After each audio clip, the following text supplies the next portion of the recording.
Jangan lupa subscribe di YouTube channel Metro TV News dan juga nyalakan notifikasinya.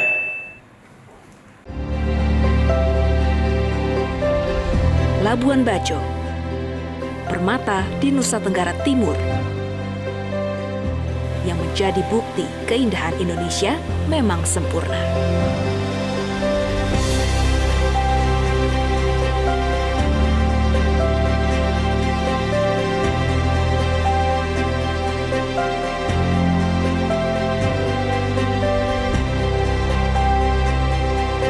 Bentang alam yang beragam, baik di daratan maupun lautan.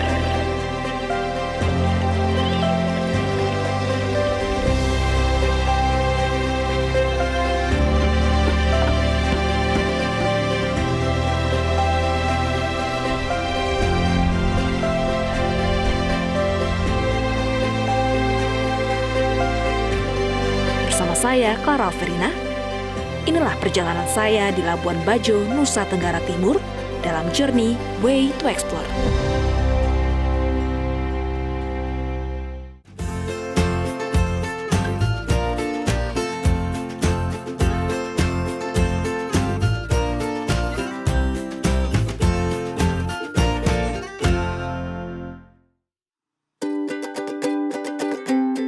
Labuan Bajo terletak di Provinsi Nusa Tenggara Timur, Indonesia.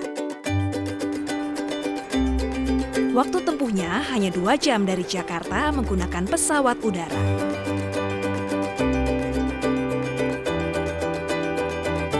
Labuan Bajo, destinasi wisata andalan Indonesia yang tentunya tak lagi asing.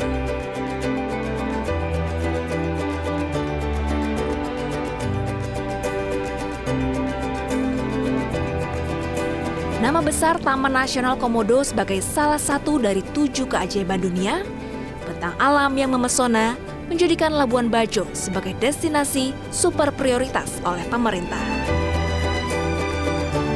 Untuk mendorong Labuan Bajo sebagai destinasi wisata premium, Kementerian Pekerjaan Umum dan Perumahan Rakyat Republik Indonesia terus meningkatkan kualitas layanan jalan pada kawasan strategis pariwisata nasional Labuan Bajo.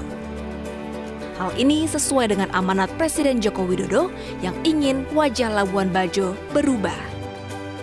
Tak heran, saat ini hampir seluruh kawasan di Labuan Bajo sedang dilakukan pembangunan. Khususnya peningkatan jalan dan penataan trotoar serta drainase.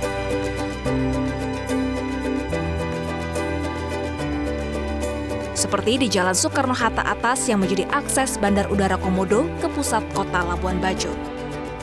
Selain Jalan Soekarno-Hatta atas, penataan jalan juga dilakukan di Jalan Soekarno-Hatta bawah, Jalan Simpang PD, Jalan Yohanes Sahadun, dan peningkatan jalan untuk mendukung pengembangan kawasan Waicicu.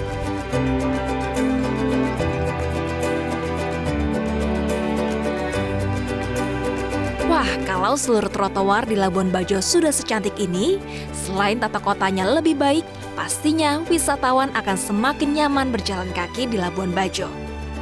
Rencananya pengerjaan penataan jalan KSPN Labuan Bajo yang sudah berlangsung sejak awal tahun ini akan selesai akhir Desember 2020. Dalam perjalanan kali ini di Labuan Bajo, saya ingin menikmati sisi lain dari sang primadona wisata. Destinasi pertama saya di Labuan Bajo ialah Cuncarami.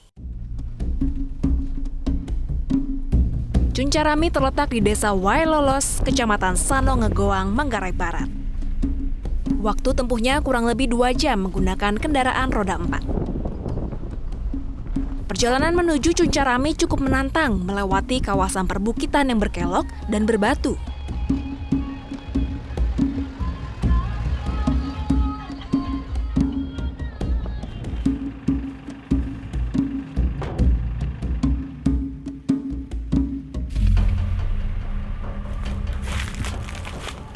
Akhirnya sampai di air terjun Cuncarami, tapi kita masih harus jalan kaki. Ini jalan kaki ke sana berapa menit nih, Pak? 30 menit. 30 menit jalan kaki ya? Iya. Oke deh, yuk. Yuk. Namun jangan khawatir, dalam perjalanan wisatawan akan menjumpai pemandangan yang menakjubkan. Belum lagi saya ditemani anak-anak dari kampung sekitar, sehingga perjalanan pun rasanya tidak terlalu melelahkan. Dalam bahasa lokal, Cunca artinya air terjun. Rami artinya hutan. Jadi, Cunca Rami artinya air terjun yang ada di tengah hutan. Saya sudah tidak sabar membayangkan segarnya suasana di sana.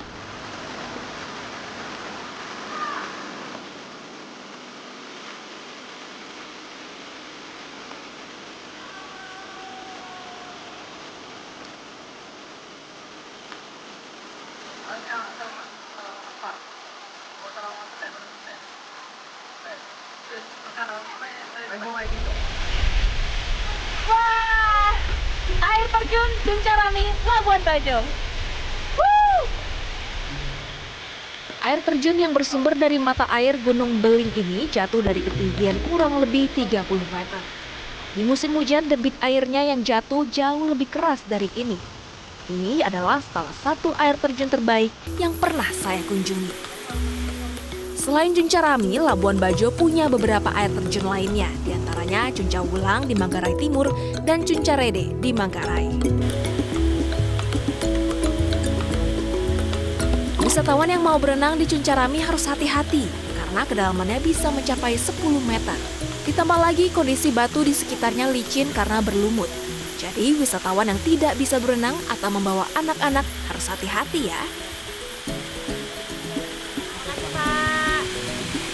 Seger banget nih minum kelapa muda dengan pemandangan air terjun. Selain berenang, wisatawan bisa bersantai saja di pinggir air terjun seperti saya. Sambil menikmati kelapa muda yang dibawa anak-anak kampung sekitar. Siapa sangka, Labuan Bajo yang dikenal dengan keindahan pantai dan eksotisme pulaunya, ternyata punya air terjun semegah ini. Saya masih akan mengeksplorasi daratan Labuan Bajo dengan destinasi menarik lainnya. Tetap di Journey Way to Explore.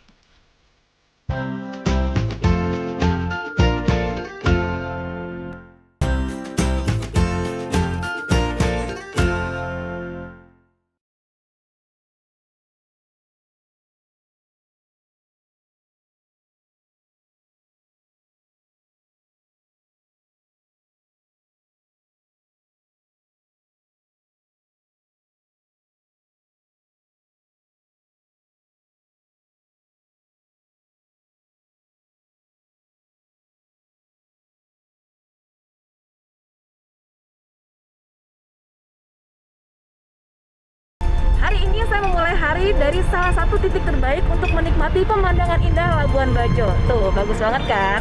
Namanya Puncak Waringin. Tahu nggak, saya tahu tempat ini dari mana? Dari Bapak Presiden Joko Widodo. Jadi Pak Presiden pernah datang ke sini, lalu diunggah di Instagramnya. Wisatawan juga bisa datang ke sini dan menikmati kawasan Puncak Waringin. Rencananya akan selesai di akhir tahun 2020. Nantinya akan ada tempat cenderamata di sini, lalu ada amphitheater, dan juga nanti akan ada deck observasi. Keren banget kan? Kawasan Puncak Waringin merupakan salah satu objek wisata yang mendukung Labuan Bajo sebagai salah satu kawasan strategis pariwisata nasional. Penataan Puncak Waringin oleh Kementerian Pekerjaan Umum dan Perumahan Rakyat ini mengedepankan kualitas artistik dan unsur seni.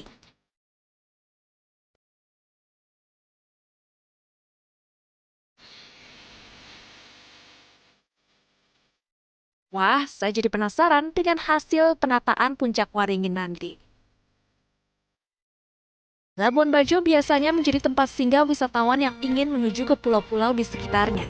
Padahal Labuan Bajo memiliki sejuta destinasi menarik. Wisatawan bisa menggunakan jasa sewa kendaraan baik untuk personal maupun kelompok untuk menelusuri destinasi yang ada di daratan Labuan Bajo.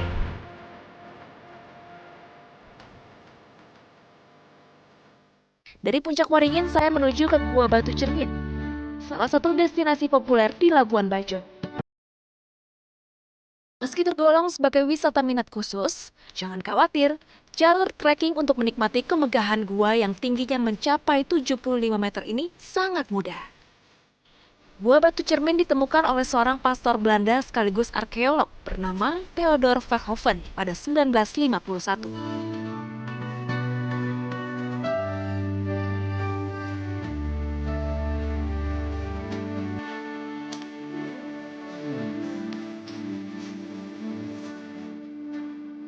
Salah satu daya tarik Gua Batu Cermin ialah fenomena alamnya, yakni saat sinar mentari menerobos masuk ke gua seperti lampu sorot.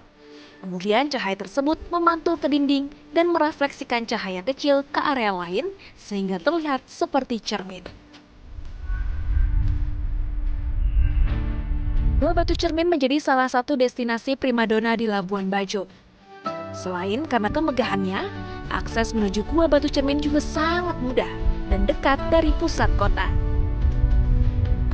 Tak ayal, Gua Batu Cermin mendapat perhatian khusus dari pemerintah sebagai objek wisata yang mendukung Labuan Bajo sebagai salah satu kawasan strategis pariwisata nasional. Kini, kawasan Gua Batu Cermin sedang kembali dibenahi dan dibangun oleh Kementerian Pekerjaan Umum dan Perumahan Rakyat.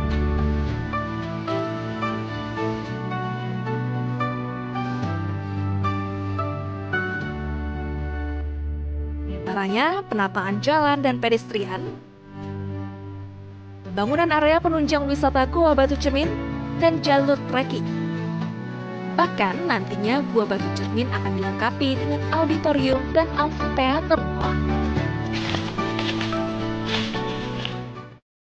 Kampung Cecer terletak di Desa Liangdara, Kecamatan Sanongengoang, Kabupaten Manggarai Barat, Nusa Tenggara Timur. Jaraknya kurang lebih 20 km dari pusat kota Labuan Bajo dengan waktu tempuh kurang lebih 40 menit, dengan kondisi jalur yang mudah ditempuh. Berbeda dengan pantai dan pulau di Labuan Bajo yang suasananya terik, Kampung Cecer menawarkan sensasi berbeda dengan suasana sejuk karena berada di kawasan dataran tinggi atau 620 meter di atas permukaan laut. Pintu masuk yang disebut Paang ini merupakan gerbang masuk ke Kampung Cecer.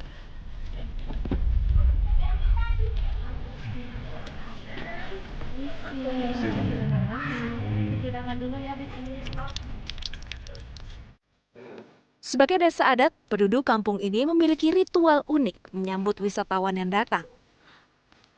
Disambut oleh ketua adat sebagai bentuk ucapan selamat datang.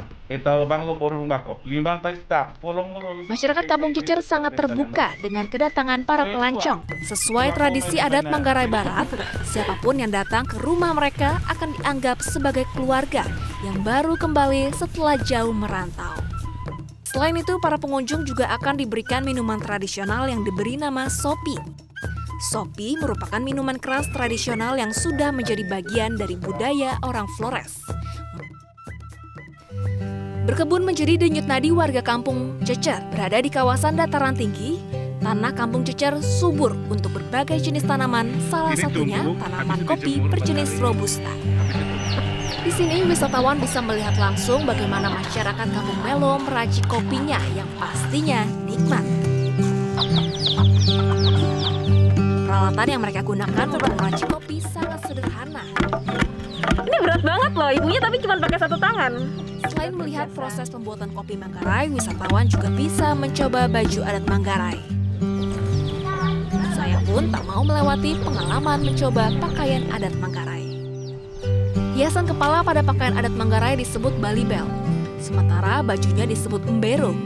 Baju adat ini dilengkapi dengan sarung atau disebut songke dengan motif alam dan budaya, serta dilengkapi dengan syal. Pakaian adat Manggarai bukan hanya sebagai sandang belaka, melainkan ada makna yang sangat dalam, menggambarkan nilai-nilai luhur warisan nenek moyangnya dan menjadi identitas orang kelahiran Manggarai.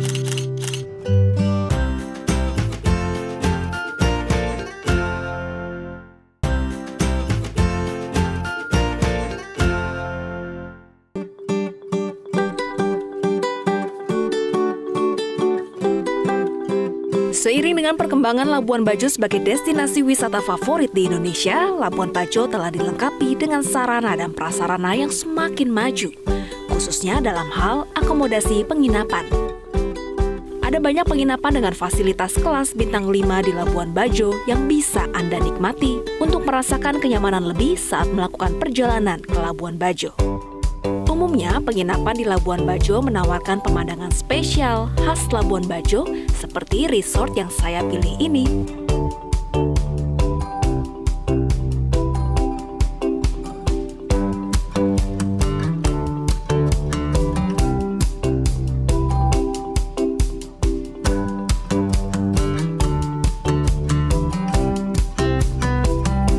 Selain fasilitas mewah, tentunya kebersihan menjadi faktor terpenting dalam memilih penginapan di Labuan Bajo, khususnya di masa pandemi COVID-19 seperti saat ini.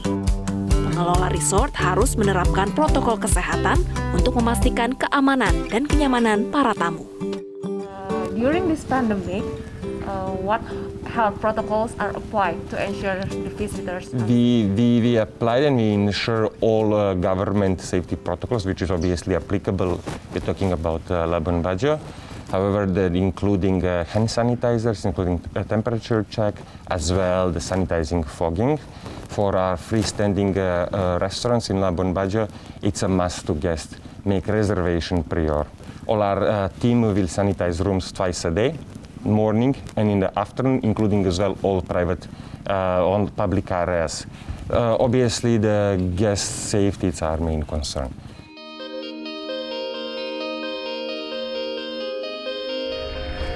Ya, Pak.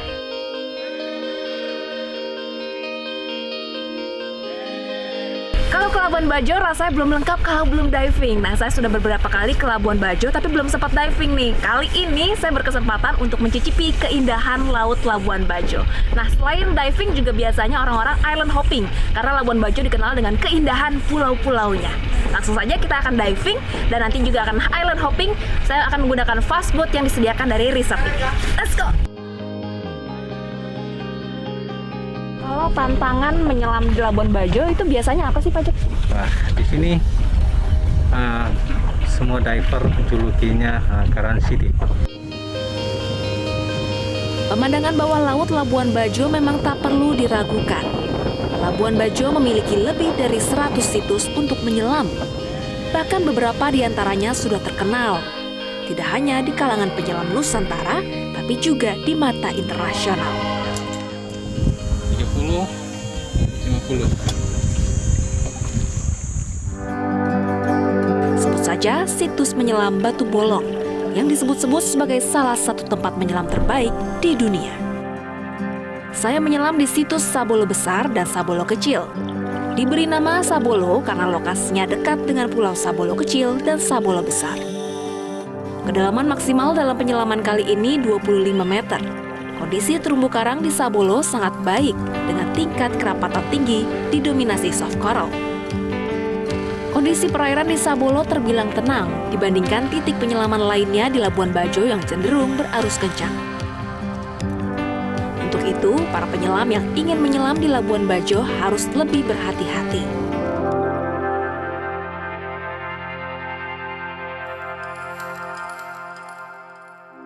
Setelah menikmati keindahan alam bawah laut Labuan Bajo, saya ingin menikmati keindahan eksotisme pulau-pulau yang ada di sekitarnya.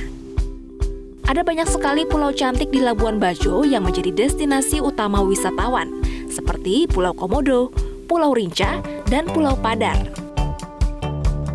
Saya memilih Pulau Kelor. Pulau Kelor tidak sepopuler pulau lainnya, tapi keindahannya, jangan ditanya. Di Pulau Kelor, kita harus trekking untuk bisa menikmati pemandangan yang aduhai.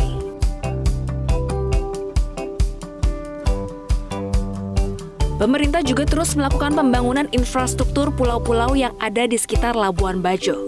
Di antaranya membangun sarana dan prasarana wisata alam khususnya di Pulau Rinca, supaya wisatawan lebih nyaman.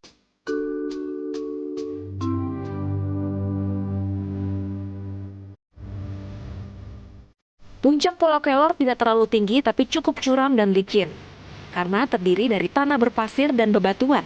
Jadi wisatawan disarankan menggunakan sepatu dan harus ekstra hati-hati. Dikit lagi, ayo semangat!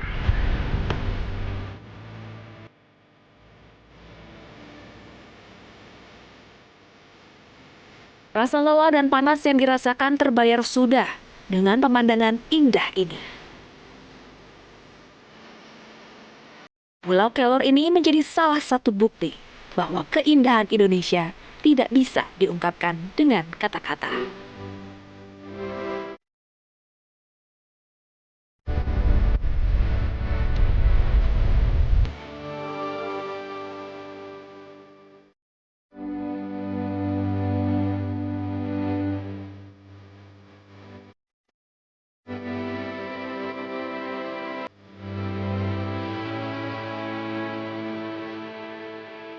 Journey Metro TV mengucapkan Dirgahayu Republik Indonesia yang ke-75. Metro TV, knowledge to elevate.